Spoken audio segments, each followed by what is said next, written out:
the Game Awards happened. We watched that live, or I watched it that live, and kind of went through the motions there. It's been more and more basically advertisements with occasional awards, which, in fairness to Jeff Keighley, is about the only way that you can fund one of these fucking award shows. Is like because for the same reasons, like. You're not going to get money unless you're peddling somebody's shit. So there's been lots of reveals and stuff, which has been nice, but also more advertisements than we like to see. Regardless, we got some of the list here. We'll hit the highlights. Game of the year was a big upset. Really, It Takes Two, that indie game. Got very, very highly rated. Everyone enjoyed it, said it was a very good game. Took Game of the Year. So it was an indie title that indeed actually took the dub over top of Deathloop, Metroid Dread, Psychonauts 2, Ratchet and Clank, and Resident Evil Village. And if you remember, I don't know if you remember from the guy in previous, he was on stage in previous Game Awards. He's the guy that just said fuck the Oscars or whatever. Mm-hmm. It's that guy in his game studio that does It Takes Two. So he had his secondary moment in the sun now, and of course now he's got a little baby now, so he's like dad energy on stage. It was adorable. It was great. Very happy to see. Game of the Year. Game of the Year. It's actually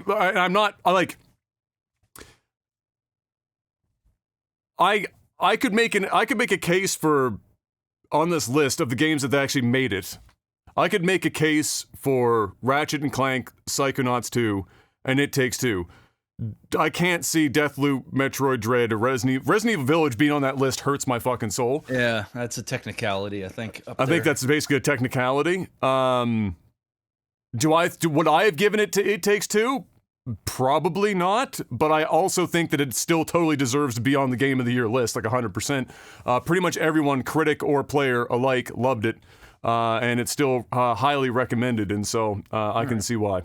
Other highlights there, Best Independent Game went to Kenna, Bridge of Spirits. That was that Disney-looking, Pixar-looking Sony game. And Kenna actually took a couple of awards, I think. It was that and something else. Best mobile game went to Genshin Impact. Big fucking surprise there. I'm trying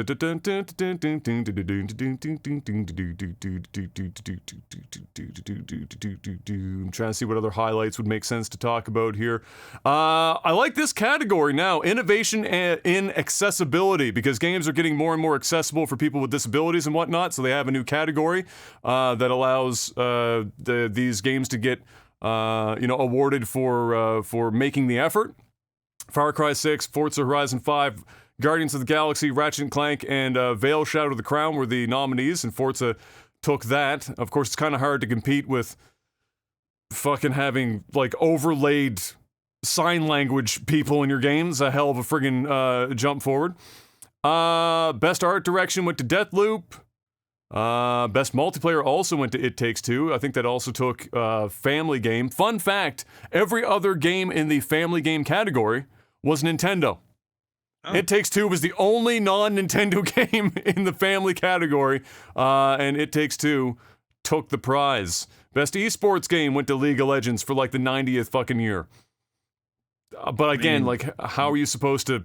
I mean, rightfully so. I mean, what other esport games... It's that and Dota and CSGO is like the three on that list that just... Call of Duty somehow ended up on there, and Call of Duty is in shambles in their esport league right now. Yeah, that ain't shambles. And then the best esports event went to Worlds for this year, 2021. And the last but not least, Dream was the content creator of the year over top of Fusely, Gals, Ibai, and the Greg, or the Grefk. I don't know. I know none of these. These are definitely... I shouldn't say that. I know Fusely. That's it. All these others are all the Zoomer-powered content creators that I'm too old to know. I'm too old to know these people. So that was kind of like the highlights of the awards. Only a handful of those actually got shown off at the awards ceremony. The rest of them were just posted online. More specifically to this show was all the reveals that they did, and we can go over some of the highlights there for the game reveals that we saw, because they did have some exclusives. The Expanse, which is a relatively popular series, I believe is now sitting on Amazon Prime, if I'm not mistaken. is getting a game done by Telltale. So similar to when they did the Walking Dead kind of graphic or visual interactive novel type experience. They're doing that with The Expanse, called, what is it called? The Expanse Babylon. Oh no, sorry, that's that's the next game. It's just called The Expanse. That's it. And it looked pretty good. And you know what? They did a really good job with the Walking Dead games. I don't know if you ever played those back in the day. The Telltale ones. Yeah. They did a good job with those. So I bet you The Expanse is probably going to be pretty good. There's a lot of material to work with The Expanse. We saw Babylon's Fall. I fell asleep. Monster Hunter Rise. Everyone's getting very excited. That's, I think, that's either next month or February. I can't remember which one now, but the Monster Hunter community is, of course, very excited about the next installment there for Sunbreak, is the expansion. It's coming to PC as well. I think that marks the same time, roughly, in a similar window. Evil West get a premiere trailer there, and not worth talking about, really. Have a Nice Death was kind of adorable, I'm not gonna lie. That's a nice little indie-looking title, kind of like an Ori and the Blind Forest type deal. Something similar to that, give or take. Then we saw Atlas announce Persona 4 Arena Ultimax getting ported to the PS4, PC, and Switch, which everyone got very excited because the teaser that they said, the person on stage said, is "You'll never see it coming," which is like part of the song from Persona 4. I said it on the stream, I was like, "It's Persona 4." Persona 4 flashes up on screen, and everyone starts going crazy because everyone wants Persona 4 on the Switch, and then, nope, Persona 4 Arena Ultimax instead. Get fucked. Atlas continuing to make the weirdest fucking decisions about which games they port and when. Then we got a really lengthy demo from Senua Saga Hellblade 2. That will be the one that, like, 2 years ago, I think, at E3, if you remember what that game looked like, it was the one that had, like, the girl with the facial expressions of a very, like, the tribal type deal. We saw more of that. Looked visually incredible, and because they were showing, like, some actual gameplay to it. Of course, it is more of a closer to a time button press kind of a situation. You're not, like, you're not real-time action combat all the time, is what I'm trying to say, so they can dump a lot of visual fidelity in, and it looks visually quite impressive. So they showed some of that off. Star Wars Eclipse. That's a Quantic Dream deal, which everyone got excited because it was Star Wars, and then Quantic Dream showed up, and everyone was like, oh. So that was how that went down. Wonder Woman's getting a game, Mr. Black. Great. Surprised it took this long, honestly, but here we are. Wonder Woman. Alan Wake 2. There's the one. Did you watch that trailer? I did. There you go. What did you think of that trailer? How are you feeling about Alan Wake 2? I mean, I'm feeling good about Alan Wake 2. It's like the game that I mentioned quite frequently over the years when we talk about, like, games we wish had a sequel or games that, I mean, the trailers, it's just more, we have to wait for some gameplay. Yeah, it's computer generated, cutscenes, which, are pretty. It's the PS5. I mean, art style was looking good though. Yeah, it was looking good.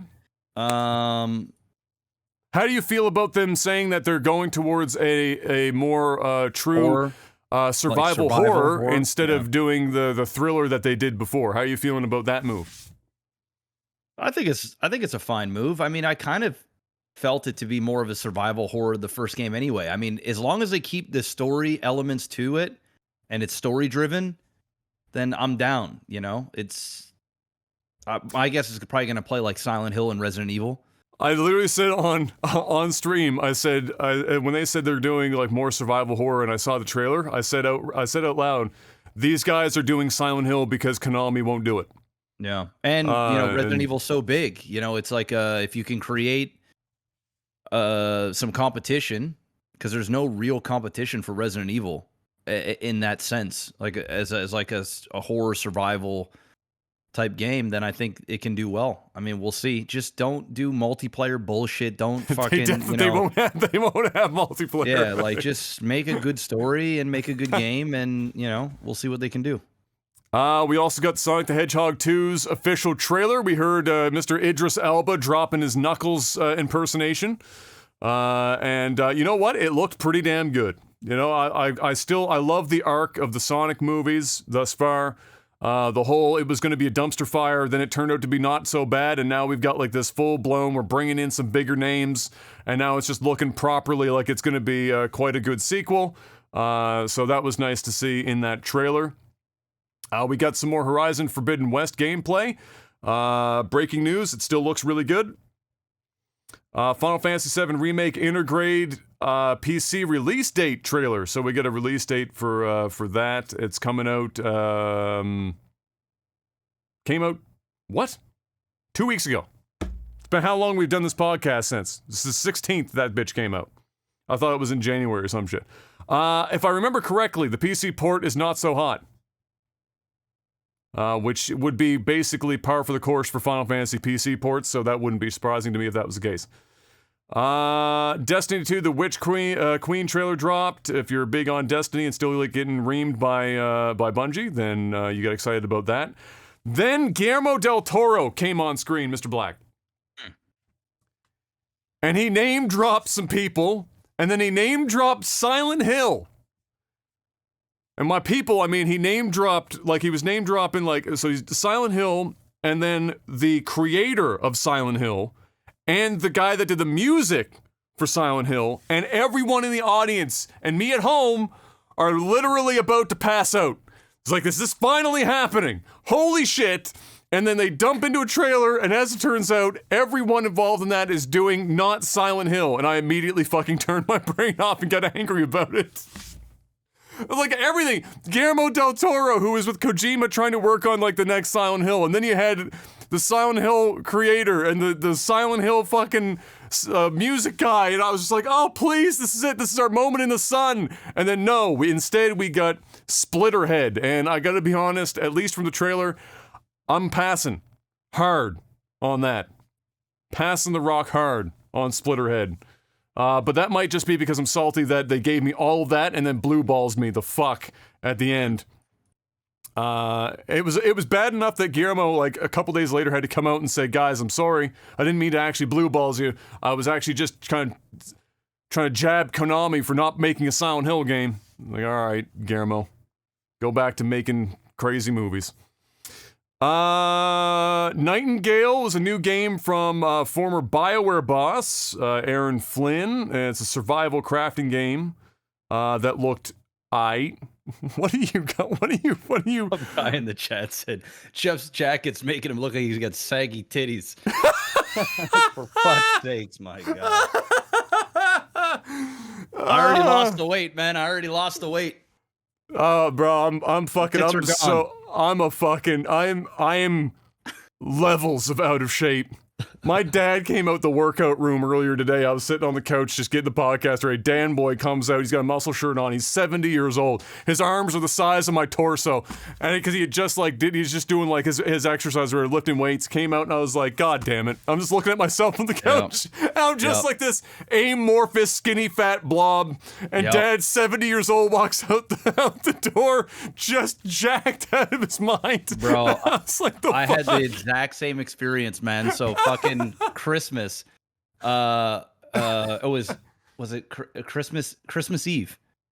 Dad came over and I was like, yo, Dad, man, we got the hot tub, man. Why don't you come in? He's like, I ain't got no shorts. I said, I got shorts for you. So all right.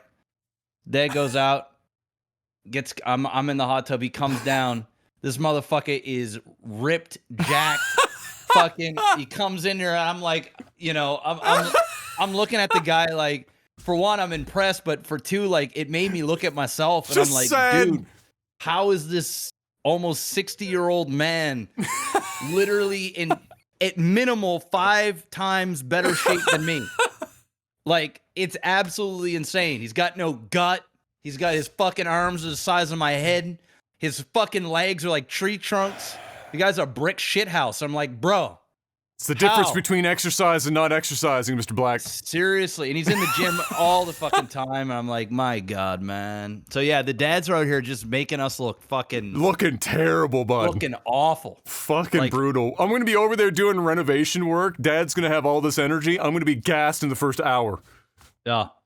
Oh, you're going to be done. I'm gonna You're gonna be like, bro, I hey, need Dad, a timeout. I'm gonna take a tea here. Timeout. We got some more from that Gollum game, and that looked whatever. Cuphead has some sort of their last DLC for Cuphead is coming out June 30th of next year. Sonic Frontiers, Mr. Black. Sonic is going open world. Did you see this? No, I didn't see. They're going open world. They did their Breath of the Wild moment. All right. And you know what? They've already tried everything else and failed, so why not, right? Why not? Just go for it, Sonic. Fucking do it. This is your chance. We had 50 Shades of Warhammer games, so if you're big on Warhammer, you got more than a couple to tide you over there. Forspoken got some more gameplay. It still looks really mediocre, and I'm not a big fan of the writing and the constant fucking chatter from the main character, and also it looks like it runs at about 5 FPS on the PS5. That's not a good look. Saints Row still looks like doo-doo, in case you were wondering. Fall Guys exists. Dune Spice Wars, the Dune game coming out. It's going to be a 4X, I believe, PC RTS. And so that could only go one of two ways, but hopefully it's the right way. And then other than that, you can see how many reveals there were versus awards. You can start to see why this was just more like a mini E3 than anything else. Man. Oh, Halo's getting a TV show. We saw a trailer for that. Did you see the trailer for that? Yeah. You know what? Didn't look completely awful. We didn't see a lot, but for the 5 seconds we saw, it gave me 0.1% hope that it's not going to be terrible. Yeah, we'll see. But we will see. And then probably the best reveal, and it wasn't for the movie, it was the Matrix Awakens and Unreal Engine 5 experience. I downloaded the demo. Tell me you watched The Matrix. Not yet, no. Not yet, no. But we can still talk about it. We'll just talk around. I know you want to, and you already have on your stream, but we'll talk around whatever there is to talk around and get to that for sure, because I know people have been waiting, dying for that. The demo, though, for this, so it's really an Unreal 5 demo, right? So I downloaded on the PS5, I played it. It's definitely a major step up from current graphical standards. I would say that's a solid, like, 30% to 40% leap in visual fidelity.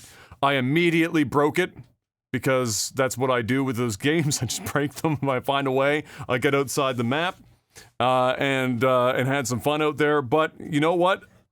It did. It looked really good. It was great visuals for the Unreal Engine 5. And while obviously there's some performance-y things here and there, you know, for what it was very interesting, and a little bit of a glimpse at what Unreal Engine 5 is capable of. And so that was a fun little thing. And that was it for the Game Awards.